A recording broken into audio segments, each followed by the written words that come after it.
ito guys, sarili kong opinion pagdating sa backyard hog research, yung mga farmers na katulad ko. So, sariling opinion ko po ito. Kasi ngayon, ang baba ng live weight, hindi tugma yung expenses sa palitan sa live weight, yung kilo ng live weight at yung karne. Mura yung bili ng live weight, mahal ang karne, mahal ang feeds. So tayo, nag-aalaga, tayo ang kawawa, tayo ang lodi. Yun po talaga, reality. Yun po talaga yung nangyayari sa atin, di ba, ngayon? So, ang gusto lang namin, Department of Agriculture, simple lang. Hindi namin kailangan yung mga ayuda nyo, yung mga asosasyon nyo, yung mga ayuda nyo sa baboy kapag may mangyari, may matatanggap ka. Hindi po namin kailangan yan. Isa lang po ang kailangan namin, yung tamang presyuhan. Yung konkretong presyuhan na naayon sa presyuhan ng feeds, sa presyuhan ng live weight, at sa presyuhan ng karne. Kami na pong bahala kung paano namin alagaan, paano namin pararamihin yung mga alaga namin. Ang sa amin lang, yung tamang presyo na naaayon sa gastos namin. Yung kahit konti lang, kahit paano, meron kaming kikitain. Sa ngayon kasi wala, merong 130 per kilo.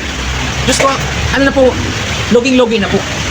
Merong 130, 140, 150, 160, merong 180 na, bihira lang, at saka 180 pataas. Meron ng lugar, pero iilan lang yung lungsod na ganun yung presyuhan ng live weight. My own opinion, hindi namin kailangan yung mga ayuda po ninyo. Yung pare-rehistro namin yung mga alaga namin para pag may mangyari, may matatanggap kami. Hindi po namin kailangan yan. Yung mga asosasyon, meron kayong mga binibigay na puhunan para sa mga barangay-barangay na mag-alaga ng baboy.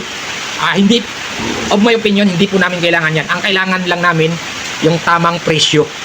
Yun, tamang presyo ng live weight. Yun lang po. Kasi sa ngayon, yung 180, 160, yung 210, tamang-tama po yun. Sana may patupad nationwide. Kasi nga, kung speaking of pangangailangan ng tao, needs ng tao po yan. Needs pagkain. So, hindi po pwedeng, kapag maganda ang presyuhan ng live weight, maraming maiinganyo na mag-alaga ng baboy. So, kapag maraming mag-aalaga ng baboy, bawat lugar po ng bansa natin, kaya po yan supplyan. Kasi nga, maraming maiinganyo kasi nasa tamang presyuhan, kumikita tayo, so maraming mag-aalaga. So yung pag-aangkat, baka ano na lang yan, optional na lang. So may own opinion na po ito sa mga kaukulan. So kasi yun kasi napakababa talaga. So luging-lugi po ang mga farmers. So may magtatanong bakit nag-aalaga kayo, nagpapatuloy kayo, alam nyo namang lugi. Simple lang, ito ang kasanayan naming hanap buhay. Dito kami kumukuha ng kinakain namin sa araw-araw. Dito kami kumukuha sa paggastusin namin. So kung meron mang chance na ibigay siguro na ibang negosyo, gagawin namin. Pero dito talaga kami nahasa. Kumbaga ito na yung alam namin na pagkakitaan para sa pangangailangan sa pang-araw-araw. Kaya sana magkaroon ng konkreto, tama, balance yung presyuhan ng live weight.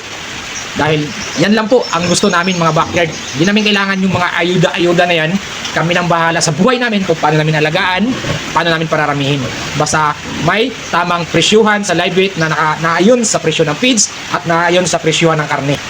So kami sa ngayon po kasi ang mahal ng feeds, mura ang bilihin ng mura ang live weight, ang mahal ng karne. So kami po ang kawawa. So yan po, maraming salamat. Sariling opinion ni Jeprox 23 Hog Procedure, nagbabahagi ng tips in idea. Happy farming!